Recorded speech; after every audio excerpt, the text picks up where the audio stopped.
Значит, бул аппарат состоит из нескольких частей. Вот. Биринчиден бул панелдер күндөн ала турган, күндөн ток алат. Вот. Анан кийин жарымы болсо панелдер алар жана лопастын бекилинген да, лопастын үстүнө. Ошондо как бы бул комбинированный двойная болуп атат. Бул лопастагы жана күндөн ток алат да, шамалдан жана күндөн. Ошондо вот. Бул негизи ушинтип айланат да өзү. Азыр шамал жок, эми азыр учурда күндөн алат да токту. Бул тачканы ичинде оборудование баары орнотулган.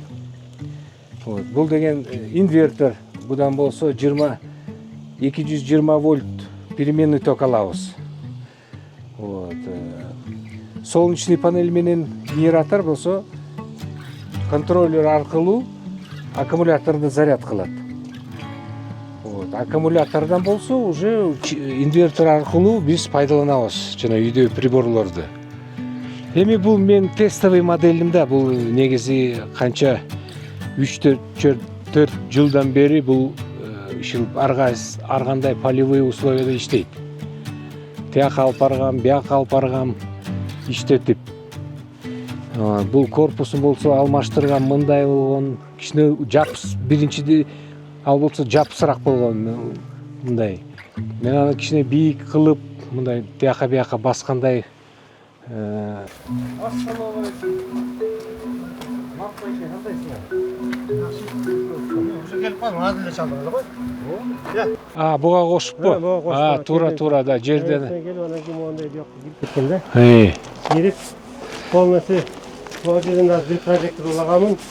Караңгыда гана киет. 220 миң тыйын сааттан. Экинчи питание. Бул жакта кирип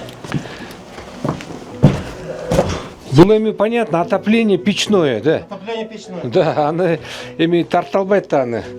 Вот. Арестонда ачамын жакта кичине уже подключать этип көрдүм кичине. Күн жакшы болгондо кичине көтөрүп атат. Холодильник иштеп атат. Анан басам газ бар.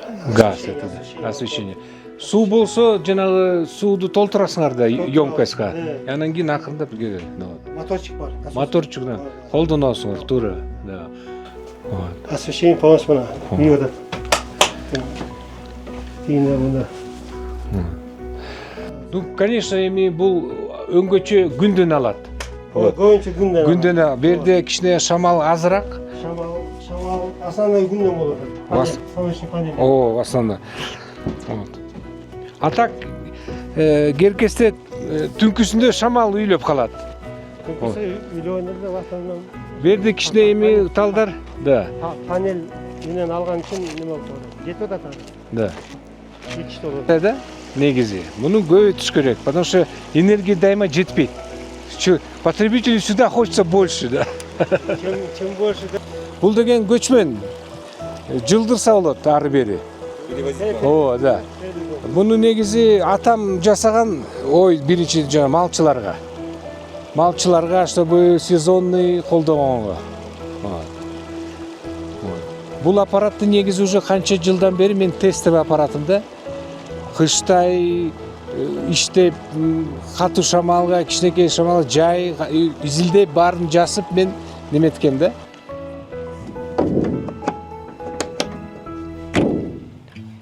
Муну эми мен ойлойм, бул кишилер мени TikTok'тон тапкан го. Мен TikTok'тон немем бар, страничкам бар, ошон үчүн ушул жакта мен өзүм ушу неметем да, чыгарам да аппараттан. Ошондон сүйлөп калып, ал айтты, эми бизге видеонаблюдение балыктарга керек, жана освещение, холодильник.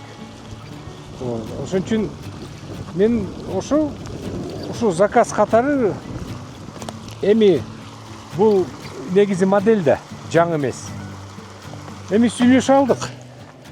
Сүйлөшө буларга дагы арзаныраак чыкты, мага дагы бир муну мен карап турам, муну изилдеп, анан кийин кандай все равно дайыма нюанстар бар. Дагы кандай бир ойлор чыгып атат, чыгып жаңыртып атам да улам сайын. Кийинкилер эми алар эми заказ чыкса кылып берем аларды. Анан кийин мындай масштабирование кылып, чоңойтуп, кичине энергия көбүрөөк болсун деп ошондой ойда. А так в целом негизи эми бул иштеп атат. Мындайча айтканда оптималдуу энергия алат күндөн, шамалдан. Анан кийин мобильный болгон үчүн бияка сүйрөйт, үйгө алып барат, жайлоого чыгат. Чыгып ошондой